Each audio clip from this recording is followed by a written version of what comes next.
आज मैं आपको बताने जा रहा हूं कि अगर आप इस वीडियो को अंत तक देखते हैं तो अगर कोई दाहो से आपकी बेइज्जती करता है तो आप उन्हें समझा सकते हैं कि दाहो प्रथा में कितने सारे महत्वपूर्ण रहस्य हैं। आइए सबसे पहले जानते हैं दाहो व्रत के वैज्ञानिक रहस्यों के बारे में।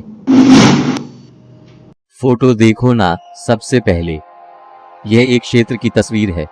देखिए कितनी जमीन नष्ट हो गई है मृतकों को काटने से। मुझे नहीं पता कि इस तरह से कितनी जमीन खो जाती है। अगर इन सभी जमीनों पर खेत होते तो पता नहीं कितने खेत बनते।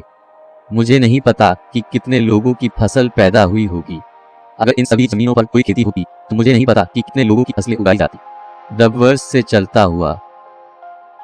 आज दुनिया ने मृतकों को मारने के कारण इतनी जमीन खो दी है, लेकिन सनातन धर्म में मृतकों को दफनाने का एक तरीका है। आज एक ही जगह पर लाखों लोगों को दफनाना संभव है। अर्थात यह सबूत है कि सनातन धर्म की दाहो प्रथा एक उपयोगी प्रथा है जिससे बहुत सी जगहों पर भूमि बचाई जा सकती है। हम बिना दुर्घटना या अकस्मात के कभी बीमारी या रोग के मर नहीं सकते।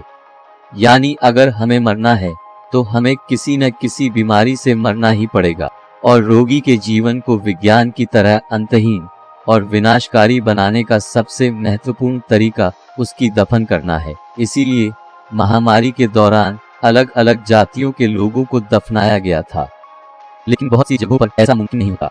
अब हम सोच सकते हैं कि अगर हम मृतकों को दफनाएंगे तो उस बीमारी का अंत हो जाएगा, लेकिन जो लोग मृतकों के साथ श्मशान जाते हैं उनके साथ बीमारी भी आ सकती है।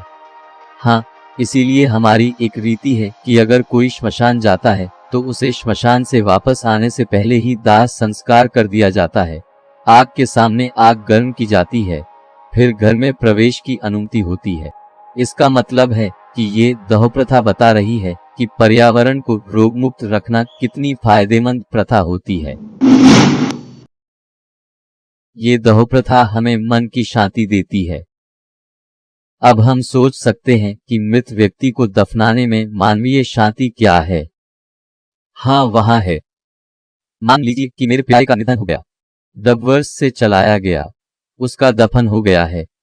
इसका मतलब है कि उसके लिए मेरे दिल से दर्द और तकलीफ आसानी से मिट जाएंगे, यानी मुझे आसानी से इंसानी शांति मिलेगी।